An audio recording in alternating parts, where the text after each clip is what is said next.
Ak máš konto Google, akože ho máš, lebo máš Gmail, automaticky máš aj všetky ostatné aplikácie a služby, ktoré sú v rámci konta k dispozícii. Nájdeš ich tu.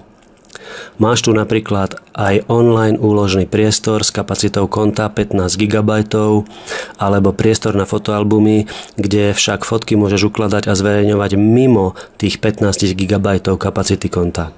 Takto je to aj v prípade YouTube.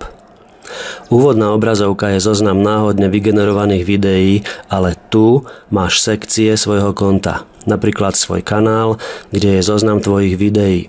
Treba kliknúť na videá.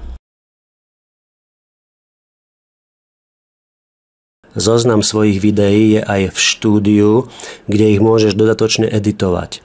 Znovu treba kliknúť na videá. Keď chceš nejaké svoje video na YouTube nahrať, klikneš sem a potom na nahrať video. Rovnaká možnosť je aj zo sekcie Váš kanál, len ikona vyzerá inak.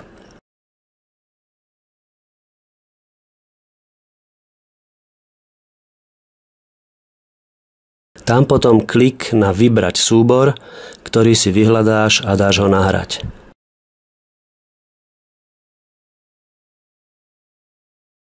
Kým sa nahráva, dáš mu názov, prípadne popis.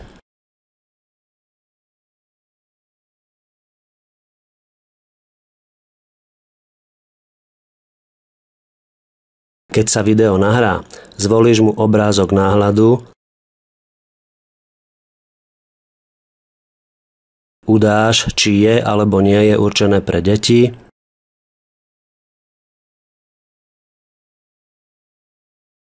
v ďalších možnostiach vyberieš jazyk videa,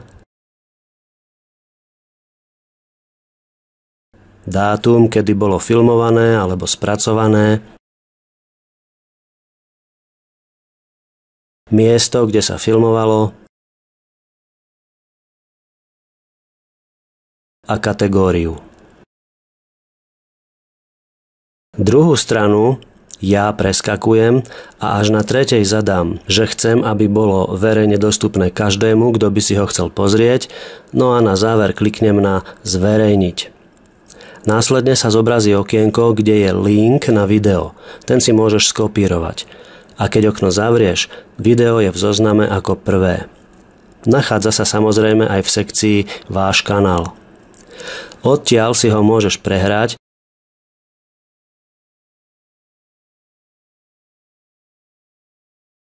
a keď klikneš na Zdieľať, otvorí sa okienko s linkom.